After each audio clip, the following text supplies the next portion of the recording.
We need them for economic security.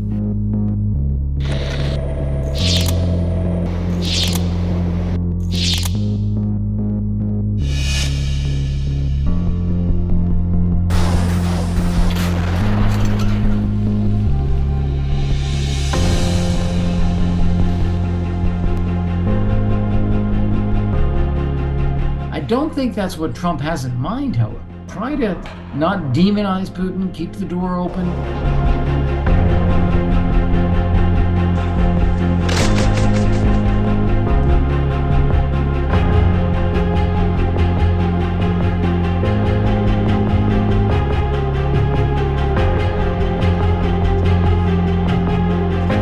안녕하세요. 힘있는 이야기를 발굴하는 특종의 발견. 저는 김수영 기자입니다. 다음 주면 미국에서는 트럼프 대통령이 취임식을 갖고 본격적인 업무를 시작합니다. 취임 첫날부터 많은 정책을 쏟아낼 것으로 예상되는데 특히 벌써 3년 가까이 이어지고 있는 우크라이나 전쟁을 트럼프가 어떻게 끝낼 수 있을지 관심이 집중되고 있습니다. 이번 시간에는 나토 주재 미국 대사는 물론 트럼프 1기 정부에서 우크라이나 특별협상대표를 역임했던 볼커와의 단독 인터뷰를 통해 트럼프 2기를 시작하면서 이번 전쟁이 어떻게 전개될지 정리해보겠습니다.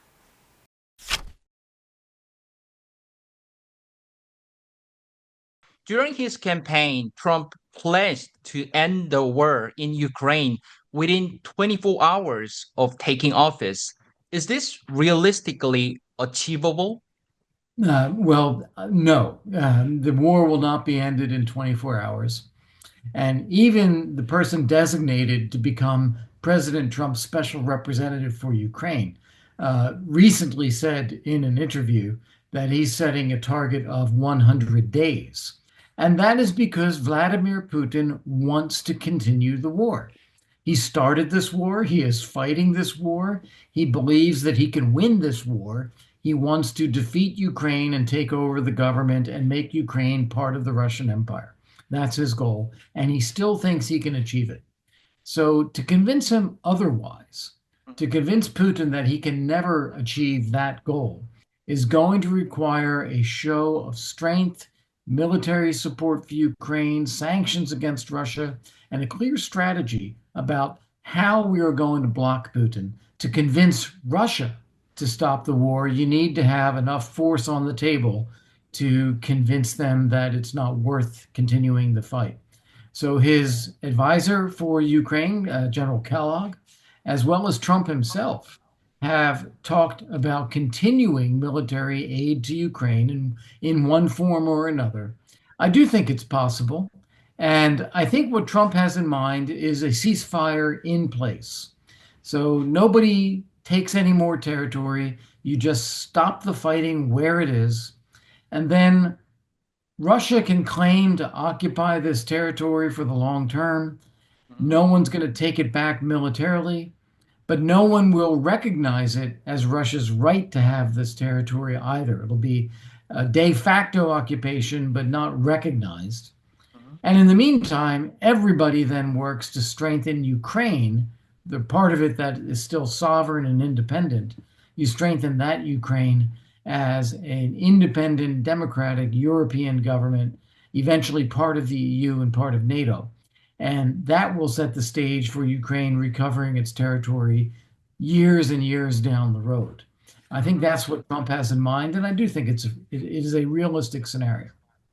And can Zelensky accept a ceasefire proposal after already losing so much territory?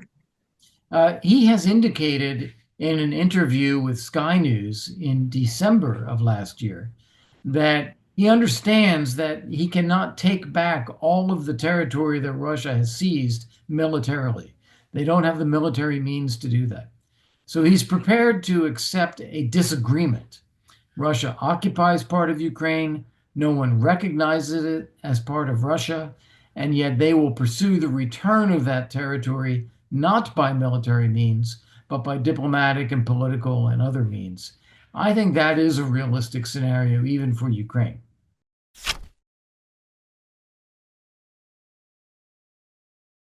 In Ukraine, Trump's approval ratings have risen significantly while Biden's have declined. Despite extensive military aid, why is Biden's approval falling in Ukraine?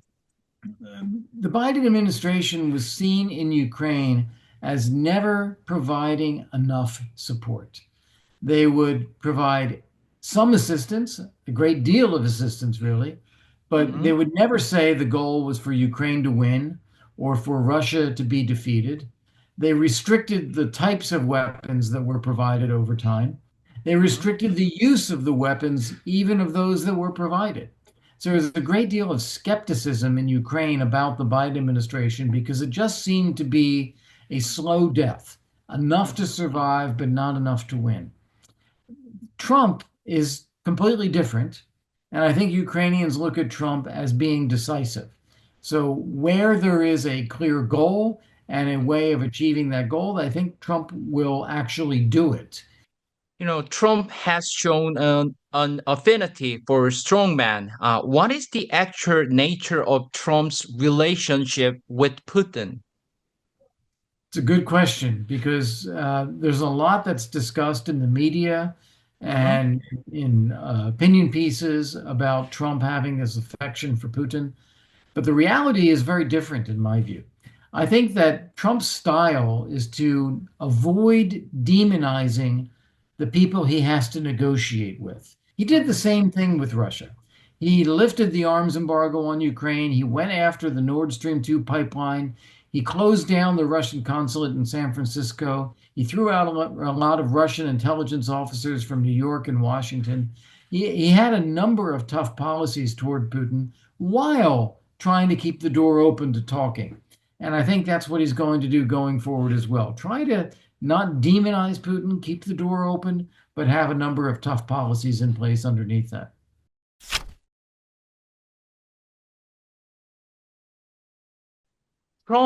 President Trump have shown intentions to annex Greenland and the Panama Canal. In the U.S. demonstrates such territorial ambitions, wouldn't it be difficult to dissuade Russia from trying to annex Ukraine? It's a very interesting point. I've seen others also make the point that Trump, by claiming a sphere of influence in North America, where we have a right to Panama, we have a right to Canada, we have a right to Greenland, that somehow justifies Putin saying that he has a right to Ukraine. I hear that, I see it, I understand the analogy. I don't think that's what Trump has in mind, however. I think what Trump is trying to say is that there are issues with resources and issues with security. I do not believe there is any serious intent to try to annex Greenland or Canada or Panama. But Trump is using this device of claiming these territories as a way to get people talking about what the real issues are. Then how do you think about the possibility of using military power? Do you think he might actually resort to force? I don't. No, I really don't. One of the things that President Trump has bragged about during his campaign is that he was one of the few presidents since World War II who didn't start a war somewhere. He points to Biden, he points to Obama, he points to Bush, and he says, I never started a war. So I don't think he actually wants to use military force in any way like this at all.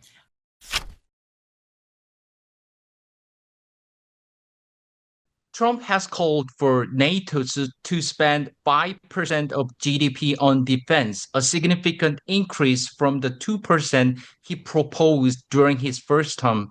The US itself spends around 3.5% or something of its GDP on defense. Do you think Trump's proposed defense spending target for NATO is realistic? I think it's a good opening gambit. I think it has the shock factor of not 3, not 4, but 5%. People are going to be reacting to that. But it puts on the table the idea we need to see more from Europe. Then you get into a negotiation.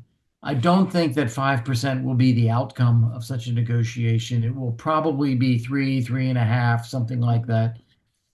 Europe has underinvested in defense for decades. So just until the past few years, only 3 or 4 countries in NATO were spending 2% of GDP on defense. So there's a gap in equipment, there's a gap in personnel, there's a gap in infrastructure, and these are gaps that need to be closed given the capacity that Russia has and their intention to continue this war in Europe. So there is a reason for this. And also, many in South Korea interpret this as a sign that Trump intends to demand higher defense cost sharing from South Korea as well. Trump has previously mentioned seeking $10 billion in cost sharing, 9 times that current amount. Is this feasible? Well, I think, again, 10 times the current amount. That's like saying 5% of GDP from Europe. It's a big number. It's a shock factor. I don't think it's realistic, but it puts on the table the idea that there needs to be some rebalancing here, some better burden sharing. That, I think, is realistic, and I think something the Trump administration will pursue. Where it ends up, probably far less than 10 times the current value. 커트 볼커 전 미국 우크라이나 협상 특별대표와의 인터뷰를 통해 트럼프의 생각을 미리 엿볼 수 있는 기회가 되었으면 합니다. 오늘 특종의 발견은 여기까지입니다.